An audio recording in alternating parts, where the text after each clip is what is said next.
आऊज़ु बिल्लाहि मिनश शैतानिर रजीम बिस्मिल्लाहिर्रहमानिर्रहीम। एक हदीस है जिसका मफ़हूम है माह रमज़ान में सहरी और अफ्तार के वक्त जो रोज़ादार मोमिन जो भी दुआ करता है, जो जायज़ दुआ करता है, उससे ज़रूर कबूलियत की मंजिल हासिल होती है। सुभान अल्लाह। माह रमज़ान की फ़जीलतों के क्या कहने, इसकी रहमतों का कोई हद नहीं। नाज़रीन, रोज़ाना की तरह आज भी हम एक शख्सियत को लेकर प्रोग्राम माह सियाम और एहसास के मेहमान में हाज़िर हुए हैं। उस शख्सियत का ताल्लुक़ मुख्तलिफ़ शोबाजात से है। गायकी का भी शौक़ है, मॉडल भी हैं, अदाकारी से भी वाबस्तगी है उनकी।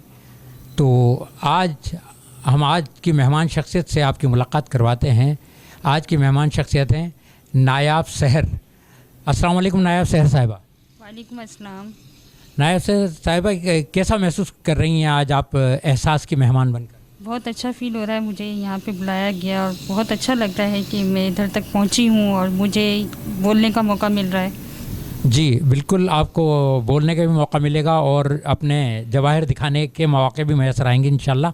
अच्छा, पहला सवाल मैं आपसे ये करता हूँ कि आपने बैक वक्त कुछ मुख्तलिफ़ फील्ड्स का चुनाव किया है। आप मॉडलिंग भी कर रही हैं, एक्टिंग भी कर रही हैं और गायकी से भी आपकी वाबस्तगी है। तो ऐसा क्यों है कि आप एक ही वक्त में दो तीन शोबाजात की तरफ माइल हैं?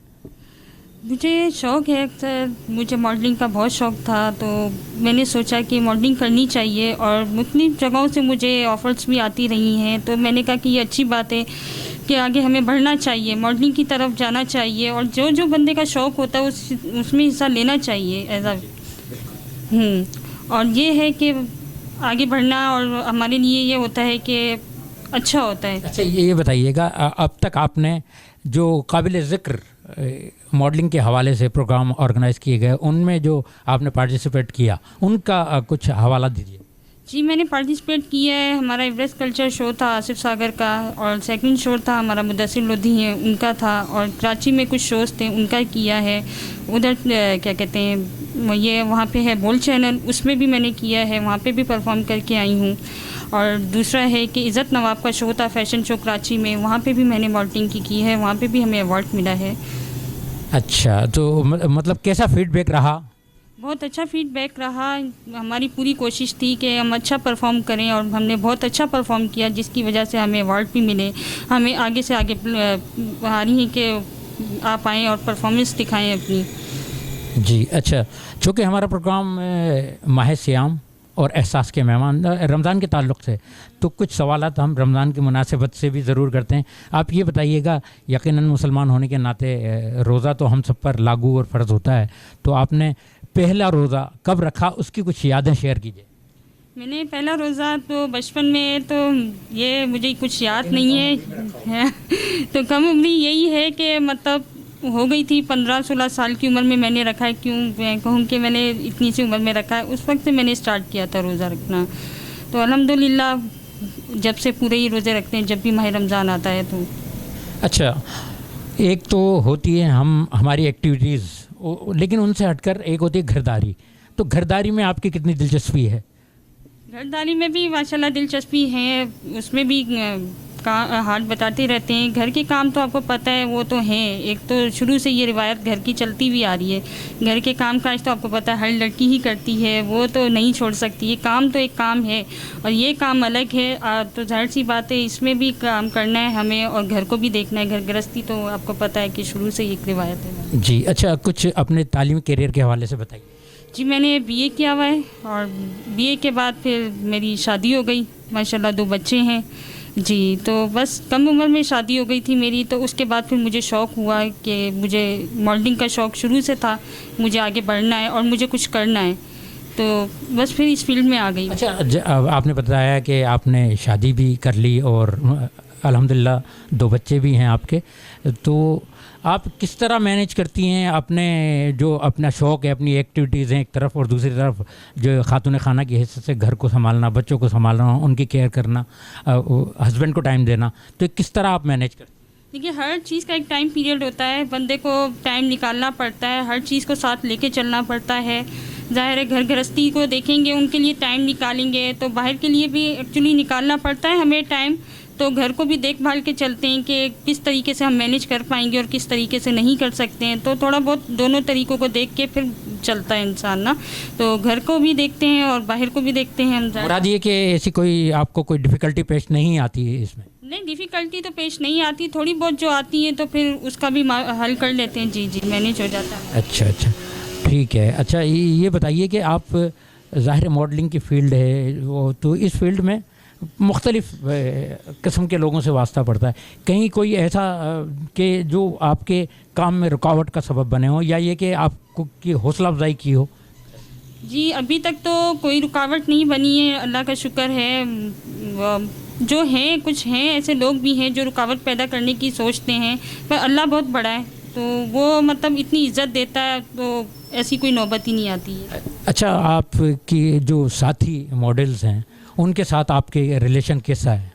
माशाल्लाह जो साथ की हैं, जो मॉडल्स हैं मेरी, उनके साथ भी माशाल्लाह बहुत अच्छा रिलेशन है। सब मिल बांट के काम करते हैं, मिल के चलते हैं, कोई ऐसी बात उसमें नहीं कि जो हमारा उनसे रिलेशन ख़राब हो।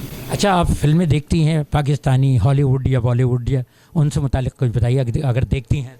नहीं, फिल्में वगैरह मैं इतना शौक़ से नहीं देखती हूँ। जिस चीज़ में मुझे शौक़ है मैं ज़्यादा उस चीज़ पे, जैसे सिंगिंग का शौक़ हो गया, थोड़ा नात का हो गया, मॉडलिंग का हो गया, शूट्स का हो गया, इस हवाले से मैं ये चीज़ें ज़्यादा देखती हूँ। अच्छा, टीवी ड्रामा देखती हैं? टीवी ड्रामे देखती हूँ, थोड़े बहुत, ज़्यादा नहीं, क्योंकि हाँ इतना टाइम मिलता नहीं है। घर और ये मॉडलिंग होती है मेरी, तो इस वजह से टीवी को ज़्यादा देखती हूँ। कुछ बताएं, किसी से इंस्पायर हो, किसी मॉडल से, किसी एक्ट्रेस से? मॉडल से तो बस ये है कि जो बड़े बड़े मॉडल्स थे उनसे मतलब था कि वो शोज़ अच्छे होते थे जो पहले के ज़माने के। अभी तो आपको पता है नया दौर है, नई वो है, न्यू जनरेशन है, तो इस हिसाब से जो पहले के हवाले से कहूँगी तो जो बड़ी हमारी शख्सियत थी, जैसे ये थी हमारी, बहुत सारी हैं, इनका नाम मुझे नहीं याद आ रहा कि ये। अच्छा, चलो एक्टिंग के हवाले से बता दें, कुछ एक्टिंग में आपके कुछ अगर ऐसी जिनसे इंस्पायर्ड हो? नहीं, ऐसे तो कुछ नहीं है जी। तो मुराद ये कि आप, अच्छा चलें ये बताएं कि आपको गायकी का शौक़ भी है, एक तरफ आप सॉन्ग गायकी का भी है, ना तो हमद वगैरह पढ़ने का भी, कोई ऐसा सॉन्ग जो आप इस वक्त जो है गुनगुनाना चाहें? सॉन्ग का तो नहीं, ये कहूँगी कि अच्छा चले कोई नात या हमद सुनवा दें। जी, नात सुना सकती हूँ। औज़ुबिल्लाहि मिनश्शैतानिर्रजीम, बिस्मिल्लाहिर्रहमानिर्रहीम। शुरू अल्लाह के नाम से जो निहायत मेहरबान और करम करने वाला है। ए सब्ज़ गुंबद वाले मंजूर दुआ करना, जब वक्त नज़ा आए दीदार अता करना।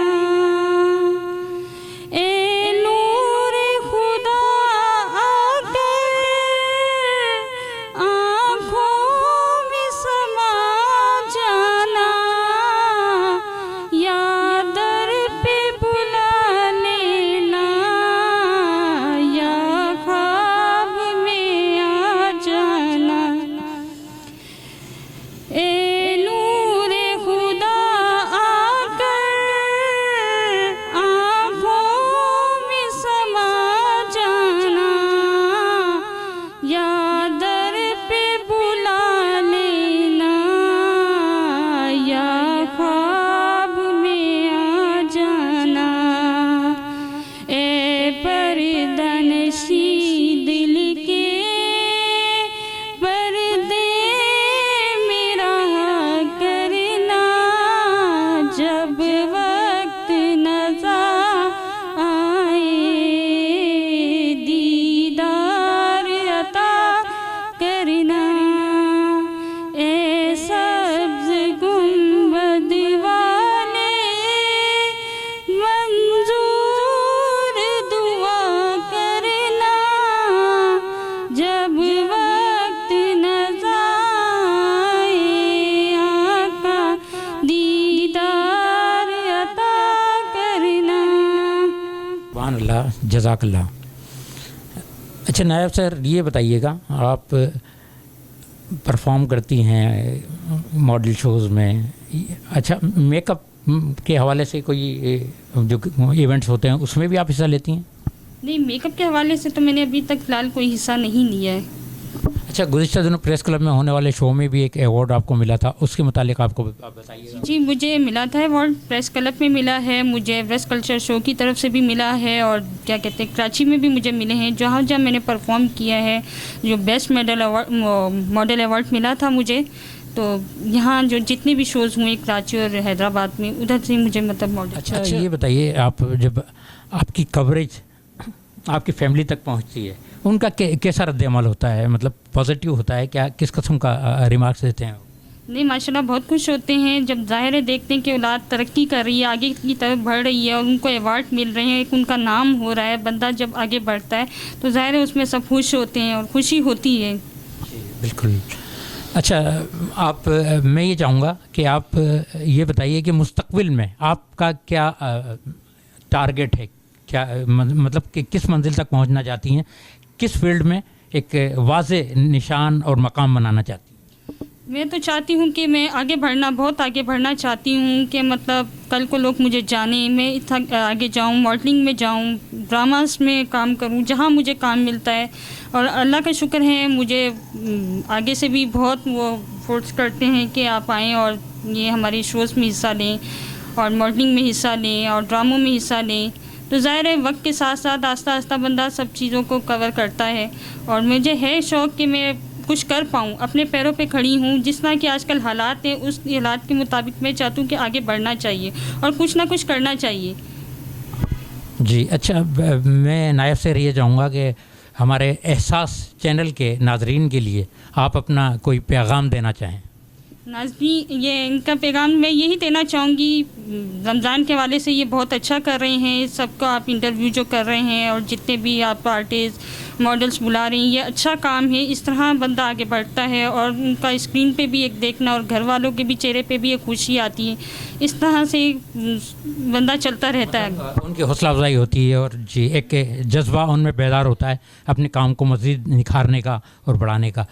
तो नाज़रीन, आज की शख्सियत थी नायाब सहर, जिनसे हमने गुफ्तगू की, उनकी ज़िंदगी के हवाले से, उनके जो अज़ाइम हैं, वो जो कुछ करना चाहती हैं मुख्तलिफ़ फील्ड्स में, वो उस हवाले से हमने गुफ्तगू की। कल फिर किसी शख्सियत के साथ हम हाज़िर होंगे, लेकिन जाने से पहले ये सुन लीजिए कि आप हमारे चैनल को सब्सक्राइब भी कीजिए और इसे लाइक और कमेंट भी ज़रूर दीजिएगा। इजाज़त दीजिए, खुदा हाफिज़।